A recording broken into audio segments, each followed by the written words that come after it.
بسم اللہ الرحمن الرحیم۔ قابل احترام اساتذہ جامعہ ابو الحسن علی ندوی رحمہ اللہ، آپ واقف ہیں کہ 5-6 نومبر کو دارالعلوم ندوۃ العلماء میں ملحقہ مدارس کے ذمہ داران کا ایک مشاورتی اجلاس ہوا۔ یہ مشاورتی اجلاس بہت ہی مفید اور کارآمد رہا، اس اعتبار سے کہ اس کے اندر انتہائی مفید اور اہم باتیں آئیں۔ میں نے مناسب محسوس کیا، بلکہ ضروری محسوس کیا کہ اس مشاورتی اجلاس میں جو کچھ باتیں پیش کی گئیں وہ آپ حضرات کے سامنے بھی آ جائیں، اس لیے کہ اس کا تعلق تمام اساتذہ کرام سے ہے۔ مشاورتی اجلاس کی پہلی نشست 5 نومبر بروز بدھ صبح 10 بجے منعقد ہوئی، جس کی صدارت حضرت مولانا سید بلال عبد الحی حسنی ندوی دامت برکاتہم ناظم ندوۃ العلماء نے فرمائی، اور نظامت مولانا کمال اختر ندوی صاحب فرما رہے تھے۔ گزشتہ 4 سالوں سے یہ مشاورتی اجلاس ہو رہا ہے اور اس اجلاس کی 3 نشستیں منعقد ہوتی ہیں۔ بسا اوقات ایک ہی نشست میں 2 نشست منعقد کی جاتی ہیں، اور ان 3 نشستوں کا اصل بنیادی موضوع 3 ہوتا ہے۔ اس کے 3 بنیادی موضوعات ہوتے ہیں۔ پہلا موضوع ہوتا ہے تعلیم، دوسرا موضوع ہوتا ہے تربیت، اور تیسرا موضوع ہوتا ہے دعوت۔ پہلی جو نشست منعقد ہوئی وہ افتتاحی نشست تھی۔ اس افتتاحی نشست میں ناظم جلسہ مولانا کمال اختر صاحب نے ندوے کے کچھ شعبہ جات کا تعارف کرایا، اور جو کچھ نئی تبدیلیاں اس میں آ رہی ہیں اس کی طرف اشارہ کیا۔ ان میں سے ایک اہم چیز یہ ہے کہ ندوے میں ہر مہینہ پہلے اتوار کو ایک ایسا پروگرام ہوتا ہے جس کو فیملی لا سیریز کہا گیا۔ شہر کے علماء اور وکلاء یہ دونوں اکٹھا ہوتے ہیں، ماہرین قانون کے لیکچرز ہوتے ہیں، اور اس میں تفہیم شریعت سے متعلق جو موضوعات ہوتے ہیں اس پر گویا کہ بحث و مباحثہ ہوتا ہے، اور علماء وکلاء علماء سے استفادہ کرتے ہیں۔ یہ ایک بہت بہتر چیز ہے جس کو آل انڈیا مسلم پرسنل لا بورڈ بھی جو ہے ضروری قرار دے رہا ہے کہ اس وقت جو ہے تفہیم شریعت پر بہت کام ہونا چاہیے۔ اسی سلسلے کی ایک کڑی یہ بھی ہے کہ گاہے بگاہے ندوے کے طلباء کے درمیان ملکی قانون سے واقفیت کے متعلق دروس ہوتے ہیں، یعنی آئین ہند ان کو سمجھایا جاتا ہے، اور ملکی قوانین پر دروس ہوتے ہیں، یہاں تک کہ سالانہ امتحان میں بھی اس کو شامل کیا جاتا ہے۔ کن درجات کے طلباء کے لیے اس کی تو وضاحت نہیں کر سکتے، لیکن یہ معلوم ہوتا ہے کہ جو اولیاء درجات کے طلباء ہیں ان کے لیے اس طرح کا نظم رکھا گیا ہے کہ ملکی قانون سے واقفیت ہوتی ہے۔ ایک مستقل شعبہ مرکز التحدث باللغت العربیہ قائم کیا گیا ہے، اور اس شعبے کے تحت جو ہے مختلف کلاسیں چلائی جا رہی ہیں۔ عربی گفتگو اور بات چیت کے لیے طلباء اس میں شریک ہوتے ہیں۔ ایسی انگلش اسپیکنگ سینٹر کے نام سے بھی ایک مستقل شعبہ قائم ہے، اور طلباء کی اس میں جو ہے کلاسز ہوتی ہیں انگریزی گفتگو اور بات چیت میں ان کو ماہر بنانے کے لیے۔ مولانا کمال اختر ندوی کے فرزند ہیں مولانا نعمان اختر ندوی، انہوں نے بیت العلوم زندگی سے جو ہے یہ کورس مکمل کیا ہے، وہاں وہ کلاس چلا رہے ہیں، اور بھی بعض حضرات ہیں، تو یہ مستقل جو ہے انگریزی کا شعبہ بھی فعال اور متحرک ہے ندوی میں۔ باقی اس کے بعد انہوں نے بتایا کہ جیسے یہاں بہت سارے پرچے بھی نکلتے ہیں، الباط اور رائت، تعمیر حیات، اس سے تو لوگ واقف ہی ہیں۔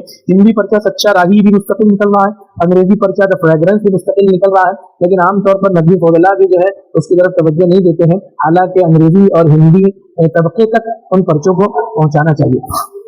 مولانا کمال اختر صاحب نے اس بات کی طرف بھی توجہ دی کہ اس زمانے میں سنگل صلاحیت سے کام نہیں چلے گا، ڈبل اور ٹربل صلاحیتیں رہنی چاہیے۔ ایک ہری صلاحیت نہیں بلکہ دوہری اور تہری صلاحیتیں ہونی چاہیے۔ ایک آدمی جو عربی میں بھی ماہر ہو، انگریزی میں بھی ماہر ہو، ہندی میں بھی ماہر ہو، خطابت میں بھی جو ہے وہ مہارت رکھتا ہو، کتابت میں بھی، مضمون نویسی میں بھی مہارت رکھتا ہو، اور مختلف جو ہے صلاحیتوں کی ضرورت ہے۔ صرف ایک صلاحیت پر قناعت کر لینے سے اس زمانے میں کام نہیں چلے گا، مختلف صلاحیتوں کا مجموعہ ہمارے طلباء اور اساتذہ کو ہونا چاہیے۔ پھر ناظم ندوۃ العلماء کا خطاب ہوا۔ ناظم ندوۃ العلماء کا خطاب تو انشاءاللہ آپ لوگوں کو مستقل سن لینا چاہیے، میں یہاں جو چند پوائنٹ نوٹ کیا اس کو میں آپ کو بیان کر دے رہا ہوں۔ مولانا نے فرمایا کہ اہل مدارس کو زمانے کے چیلنجز کو سامنے رکھ کر تدابیر اختیار کرنی ہوگی۔ آل انڈیا مسلم پرسنل لا بورڈ کی میٹنگ میں ایک بات یہ طے ہوئی ہے کہ ملک کے مدارس کا ایک وفاق بنایا جائے، تمام مدارس کا ایک وفاق۔ صورتحال یہ ہے کہ سارے مدارس جو ہے اکثر آزاد ہیں، اور اگر کچھ لوگ بڑے مدارس سے وابستہ ہیں تو ان کا ایک محدود دائرہ ہے کہ کچھ دارالعلوم دیوبند سے جڑے ہوئے ہیں، نجوۃ العلماء سے جڑے ہیں، لیکن اس کے باوجود یہ جو ہے بہت بڑی تعداد میں مدارس بالکل آزاد ہیں. تو پورے ملک کے مدارس کا ایک وفاق بننا چاہیے، لیکن اس سے پہلے یہ ہونا چاہیے کہ ملک میں جو وفاق مدارس کے موجود ہے وہ وفاق پہلے خود مضبوط ہو جائے اور پھر الگ الگ وفاق کا ایک وفاق بنا دیا جائے. اس لیے کہ بہت سارے وفاق بن رہے، مالیگاؤں کے اندر بھی مدارس کا ایک وفاق بنا، تو مختلف وفاق اپنی اپنی سطح پر مضبوط ہوں اور اس کے بعد جو ہے ملکی سطح پر ایک وفاق بنایا جائے جس سے تمام چھوٹے بڑے مدارس جڑ جائیں. اور اس میں ایک مقصد یہ بھی ہے کہ ہمارے بڑے مدارس اطراف کے چھوٹے مدارس کی خبرگیری کریں. یعنی ہونا تو یہ چاہیے کہ مدارس میں آپس میں اس طرح تال میل ہو، اس طرح آپسی باہمی جو ہے رابطہ مضبوط ہو کہ بڑے مدارس اطراف کے چھوٹے مدارس کی خبرگیری کریں. بہت سارے قانونی مسائل بھی اصل میں اس وقت سامنے آ رہے ہیں جس کی وجہ سے چھوٹے مدارس زد میں آ جاتے ہیں، تو بڑے مدارس کو چھوٹے مدارس کی خبرگیری کرنا چاہیے. مولانا نے اس بات کی طرف بہت زیادہ اس بات کی تشویش ظاہر کی کہ تعلیم میں گراوٹ آخری حد تک پہنچ چکی، تعلیم میں گراوٹ آخری حد تک پہنچ چکی ہے. یعنی مدارس میں تعلیم و تربیت کا جس معیار کا نظام ہونا چاہیے وہ نظام گرتا چلا جا رہا ہے اور آخری حد تک گر چکا ہے. اس کے لیے اہل مدارس کو فکرمند ہونا چاہیے. مولانا نے یہ بھی کہا کہ مدارس جو ہے وہ تحصیل معاش کے لیے نہیں ہے، فکر معاد کے لیے. طلبہ اساتذہ جنہوں نے اپنے آپ کو مدارس سے جوڑ رکھا ہے ان کو اپنا یہ ذہن بھی بنا لینا چاہیے کہ ہم دین کی خدمت انجام دے رہے ہیں اور اسی مقصد کے لیے ہم اس میدان سے جڑے ہوئے ہیں. یہ مدارس اور دینی محنت ہمارے لیے تحصیل معاش نہیں ہے، بس یہ اس کے ذریعے جو تنخواہیں ہمیں ملتی ہیں وہ ہماری اپنی صرف ضرورت کے لیے ہے، تحصیل معاش کے لیے نہیں ہے بلکہ فکر معاد کے لیے ہے. اس لیے مدرسے اور تعلیم و تعلم سے وابستہ جتنی محنتیں ہیں اس کو اپنی معاد بہتر بنانے کے لیے آدمی کو کرتے رہنا چاہیے. جو طلبہ اسکول اور کالجز کی طرف اس نظر سے دیکھتے ہیں کہ مدارس سے فارغ ہو جانے کے بعد پھر وہ مدرسہ کو چھوڑ چھاڑ کے یونیورسٹی اور کالجز سے وابستہ ہو جائیں گے، اس کو بھی مولانا نے بہت تشویش کا باعث قرار دیا ہے کہ برسا برس کی مدرسے کے اندر کی محنتوں پر اس وقت پانی پھر جاتا ہے جب طلبہ مدرسے سے فارغ ہو کر یونیورسٹیوں اور کالجز کے رخ کر لیتے ہیں اور پھر عام طور پر ان کے ذہنوں میں آتا ہے کہ اب تک کے جو ہم نے پڑھا وہ سب بیکار تھا، یونیورسٹی کی ڈگری لیں گے تو یہ ہماری کارآمد ہوگی. یہ ذہنیت جو ہے بہت نقصان دہ ہے. ہمارے طلبہ کی اس طرح کی تربیت کرنی چاہیے کہ مدارس کی تعلیم کی عظمت ان کے دلوں کے اندر بیٹھے اور اسی کو اپنا مقصد زندگی مطمئن نظر بنائیں. البتہ مختلف ضروریات کے اعتبار سے یونیورسٹی اور کالجز سے ڈگریاں حاصل کر لینا یہ فی نفسہ ہی نقصان دہ بات نہیں ہے. اس کو اگر گویا کہ دعوت کے تابع اور اپنے اصل مقصد کے تابع رکھا جائے تو اس میں کوئی حرج نہیں ہے. لیکن دیکھا یہ جاتا ہے کہ ایک تعداد طلبہ کی وہ ہوتی ہے جو مدارس سے فارغ ہو کر مدرسے کو بالکل خیرآباد کہہ دیتے ہیں اور یونیورسٹیوں کی تعلیم میں اپنی کامیابی تصور کرتے ہیں. اس رجحان کو بھی ختم کرنے کی ضرورت ہے. احتساب نفس کی طرف زور دیا مولانا نے، احتساب نفس پر زور دیا کہ ہر آدمی اپنا احتساب کرے. ایک معلم ایک مدرس بحیثیت معلم اور مدرس اپنا احتساب کرے کہ میں جو کام میرے ذمے کیا گیا ہے وہ کام میں کس حد تک کے بحسن خوبی انجام دے رہا ہوں نہیں دے رہا ہوں، اس کا وہ احتساب کرتا رہے. مومن کی شان تو جو ہے یہ ہے کہ وہ ساری کائنات کا احتساب کرنے والا. لیکن مولانا نے کہا کہ احتساب نفس کے بغیر احتساب کائنات ممکن نہیں. جب آدمی خود اپنا احتساب کرنے والا نہیں ہوگا تو وہ کائنات کا حساب کیا کر سکے گا. تو اس لیے اپنے احتساب کی طرف توجہ دیتے رہنا ہے، جائزہ لیتے رہنا ہے کہ ہم اپنی مفروضہ ذمہ داریوں کو کس حد تک کے اچھی طرح انجام دے رہے ہیں. ایک اور نقطے کی طرف اشارہ کیا کہ قانونی طور پر بڑی مضبوطی کی ضرورت ہے. اس وقت ملک کی جو حالات ہے اس حالات میں مدارس اور مساجد کو قانونی طور پر بھی بہت مضبوط ہونا ہے. قانونی مضبوطی یہی ہے کہ ہم اپنے تمام کاغذات کو درست رکھیں، اپنا حساب کتاب درست رکھیں، آڈٹ کراتے رہیں. اور اس وقت جو امید پورٹل پر وقف کی پراپرٹیوں کا اندراج کرانے کی بات کہی جا رہی ہے اس کی طرف بھی توجہ دلائی گئی ہے کہ اس کو ہلکے میں نہ لیں، اندراج کرانا ہوگا. لیکن وقف پورٹل پر انہی جائیدادوں کو اندراج کرانا ہے جو پہلے سے وقف شدہ ہیں، اندراج ہیں. اگر کوئی ایسی جائیداد ہے کہ جس کو ابھی ہم نے وقف میں شامل نہیں کیا ہے، مسجد کے علاوہ وقف میں ہم نے شامل، مسجد ہمیشہ وقف نہیں رہی لیکن مسجد کے علاوہ کچھ اور جائیدادیں ہماری ہیں، تو اس کو کہہ رہے ہیں کہ وقف میں اندراج کرنے کے بجائے اس کو ٹرسٹ بنا کر محفوظ کریں، اس کو ٹرسٹ کے انڈر میں لے لیں. اس لیے کہ ابھی جو وقف میں جو چیزیں جا رہی ہے اس پر بہت زیادہ سختی ہے. وقف بورڈ میں تو اس کو جو ہے جیسے اپنا مدرسہ جو ہے وہ ٹرسٹ ہے، چیریٹیبل ٹرسٹ اور سوسائٹی کے اندر میں ہے، تو اس طرح کی جائیدادیں اب مزید وقف میں نہ ڈالنے کی بجائے جو نئی جائیدادیں ہیں وہ ٹرسٹ میں محفوظ کی.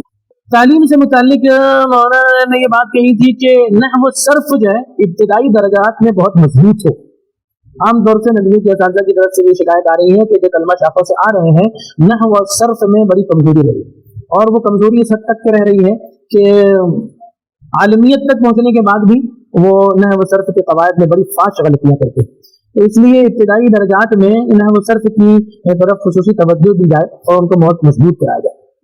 موبائل نے تو تباہ کر دیا ہے، موبائل کے استعمال نے طلباء کو، اساتذہ کو، سب کو، پوری قوم اور نسل کو تباہ و برباد کر دیا ہے. اس لیے موبائل کے سلسلے میں بہت زیادہ حساس رہنے کی ضرورت ہے. مولانا کہہ رہے تھے کہ چھوٹے اداروں میں اس کو قابو میں لانا، اس کو پابندی لگانا آسان ہے، بڑے اداروں میں ذرا مشکل ہوتا ہے. اس لیے شاخوں کے لوگ زیادہ اس کی طرف توجہ دیں اور طلباء میں جو ہے موبائل کے استعمال کو ممنوع قرار دیں. اس سلسلے میں طلباء کے مزاج میں تبدیلی لانا ہوگا. نگراں یا اساتذہ ظاہر ہے کہ ہر وقت طلباء پر مسلط نہیں رہ سکتے اور ہم وقت ہم ان کی نگرانی نہیں کر سکتے. اس لیے طلباء کا مزاج بدلنے کی ضرورت ہے. طلباء کا مزاج بدلنے کے لیے اجتماعی کوشش بھی ہونی چاہیے کہ جیسے جلسے یا تربیتی جلسے لے کر ان کی ذہن سازی کی جائے. اس کے علاوہ انفرادی تربیت کی ضرورت ہے کہ جو طالب علم بہت زیادہ موبائل کا شوقین نظر آ رہا ہے یا محسوس ہو رہا ہے کہ یہ بہت زیادہ موبائل استعمال کرتا ہے یا چپ چپا کر رکھتا ہے، انفرادی طور پر اس کو بلا کر بہت محبت اور شفقت کے ساتھ اس کی ذہن سازی کی جائے تو یہ زیادہ مؤثر ہوگا. مولانا نے اپنے خطاب میں یہ بھی کہا کہ اساتذہ کا حال بھی بڑا کمزور نظر آتا ہے. جس قدر مطالعہ ہونا چاہیے وہ نہیں ہو رہا ہے. اساتذہ کا حال بھی بڑا کمزور نظر آتا ہے، جس قدر مطالعہ ہونا چاہیے وہ نہیں ہو رہا ہے. اور پھر مطالعہ اساتذہ کو کس طرح کرنا چاہیے، اس کے لیے بڑی قیمتی بات مولانا نے کہی کہ مطالعہ صرف فہم کتاب کا نہیں بلکہ تفہیم کتاب کا بھی ہونا چاہیے. ایک مطالعہ تو یہ ہے کہ ہم خود کتاب کو سمجھ لیں، عبارت کو حل کر لیں کہ ہم کو پڑھانا ہے، یہ مطالعہ تو ہو گیا. بہت ساری شروحات کو دیکھ لیے، حواشی کو دیکھ لیے، لغت کو دیکھ لیے، یہ مطالعہ فہم کتاب کا ہوا.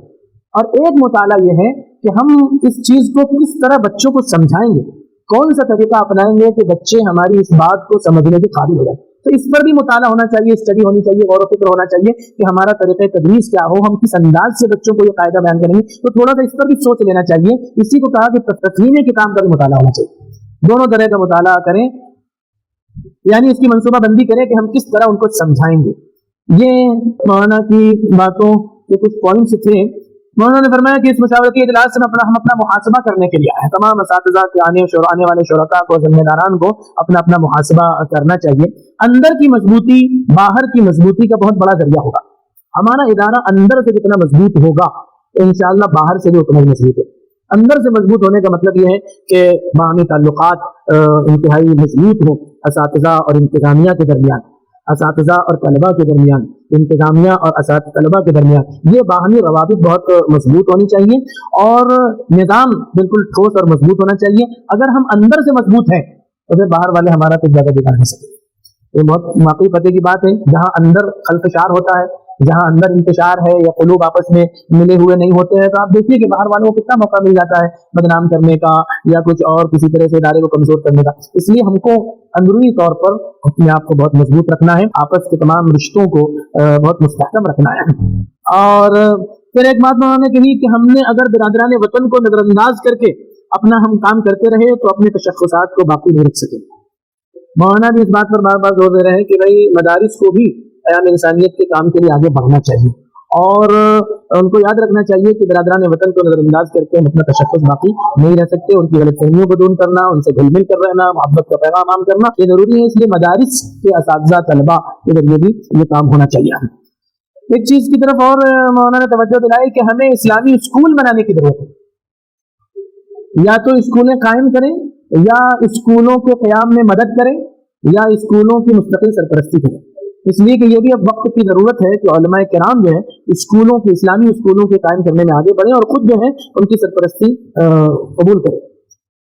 تحفظ عقائد کے سلسلے میں بھی بہت زیادہ بیدار رہنے کی ضرورت ہے. اس سے پہلے بھی توجہ دلائی گئی تھی کہ آج بہت سارے فتنے رونما ہو رہے ہیں، اس لیے اپنے یہاں کے طلباء پر نظر رکھیں، کوئی غلط لٹریچر ان تک نہ پہنچے جو ان کے لیے گمراہی کا سبب بنے، اور ان کے عقائد کو مضبوط کرنے کے لیے اور باطل تحریکوں سے واقف کرانے کے لیے محاضرات کا سلسلہ ہونا چاہیے. ان چیزوں کی طرف مولانا نے توجہ دلائی اور ان کا یہ جو ہے خطاب بہت ہی مفید رہا.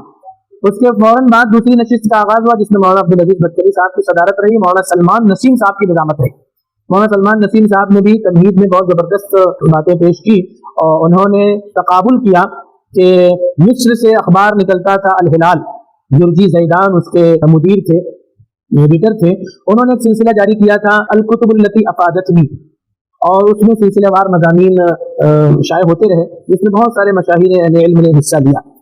حضرت مولانا اس زمانے میں جو ہے نوجوان تھے، الندوہ نکلتا تھا یہ پرچہ، اردو پرچہ ندوے سے، حضرت مولانا اس کے ایڈیٹر تھے۔ مولانا نے اسی نہج پر یہ سلسلہ شروع کیا مشاہیر اہل علم کی محسن کتابیں، تو تقریباً 14-15 مضامین اس میں بھی شائع ہوئے تھے، 14-15 مضامین اس میں بھی شائع ہوئے۔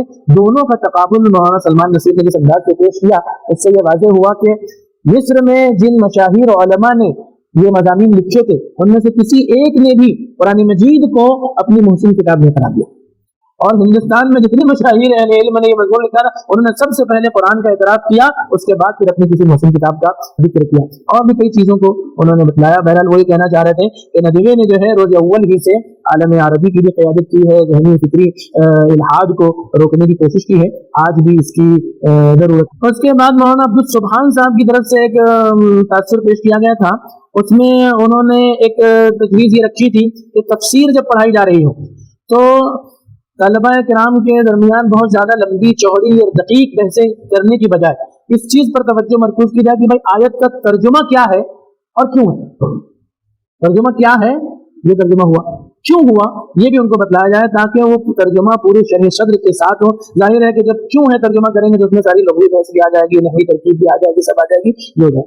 دوسرے یہ کہ عرض الحدیث کے سلسلے میں اساتذہ خود تیاری کریں، یعنی عرض القرآن سے متعلق مواد موجود ہے، کتاب موجود ہے، حضرت سید صاحب کی تفسیر پڑھاتے وقت جو ہے وہ عرض القرآن سے متعلق تحقیقات آ جاتی ہے۔ حدیث پڑھانے والے اساتذہ جو ہے وہ عرض الحدیث پر محنت کریں، یعنی احادیث نبویہ کے اندر جہاں جہاں مقامات آئے ہیں ان مقامات کے سلسلے میں جغرافیائی معلومات اور دیگر چیزوں کی معلومات ان کو اکٹھا کرنا چاہیے، جمع کرنا چاہیے، اس لیے کہ بہرحال یہ موضوع ابھی پچھلا ہے، جیسے عرض القرآن کے موضوع کا حق ادا کیا سید صاحب نے، عرض الحدیث کے اس موضوع کا ابھی تک کوئی حق ادا نہیں کر سکا ہے۔ مفتی عبد الرحمان صاحب جو گزشتہ دنوں میں وہ بتلا رہے تھے، اپنی اس چاہت کا بھی ذکر کر رہے تھے کہ میں جغرافیہ سے متعلق میں مطالعہ کرنا چاہتا ہوں اور جغرافیائی معلومات حاصل کرنا چاہتا ہوں، اسی ضمن میں میرے ذہن میں خیال آیا تھا کہ ہمارے یہاں نقشہ ہونا چاہیے، گلوب ہونا چاہیے، کم از کم پتہ چلے کہ کن ممالک کا کیا محل وقوع ہے اور کس طرح سے، تو اور بھی ساری چیزیں اس میں بہرحال جغرافیہ سے متعلق انہوں نے توجہ دلایا۔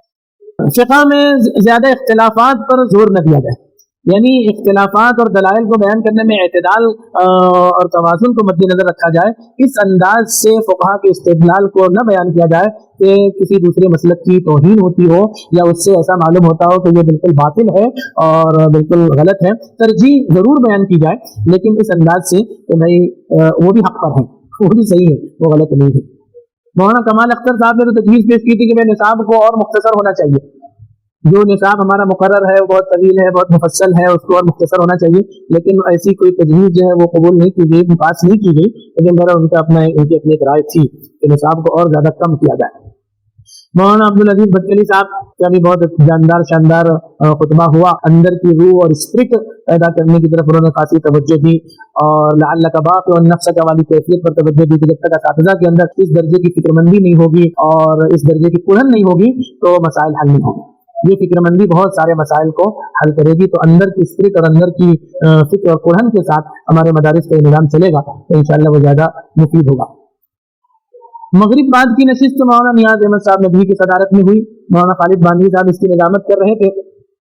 اس نشست کے اندر جو باتیں آئی ان میں سے ایک اہم بات یہ تھی کہ اساتذہ کرام تعلیمی اوقات میں موبائل قطعاً استعمال نہ کریں، اس کی طرف توجہ دلائی گئی اور سبوں نے اس کا اعتراف کیا کہ نہیں واقعی ہونا چاہیے کہ ہمارے جو تعلیمی اوقات ہیں یعنی گھنٹے اور کلاس میں اساتذہ کرام قطعاً موبائل کا استعمال نہ کریں۔ ہم طلبہ پر موبائل سے متعلق پابندی لگا رہے ہیں، اب ہم طلبہ پر جب پابندی لگا رہے ہیں تو ہم کو خود بھی اپنا کردار اس معاملے میں پیش کرنا چاہیے کہ کم از کم ہم کلاس میں داخل ہو جانے کے بعد پھر موبائل کی طرف قطعاً توجہ نہ دیں، جانے سے پہلے اپنا موبائل سائلنٹ کر لیں اور اس کو جو ہے وہ آف کر لیں، کچھ بھی کر لیں، لیکن اس بات کی طرف یعنی یہ دھیان دیں کہ ہم کلاس میں جا کے موبائل استعمال کریں، ورنہ طلبہ پر اثر یہ پڑے گا کہ ہم کو منع کرتے ہیں، خود استعمال کر رہے ہیں، خود نہیں کلاس میں آ کے استعمال کر رہے ہیں۔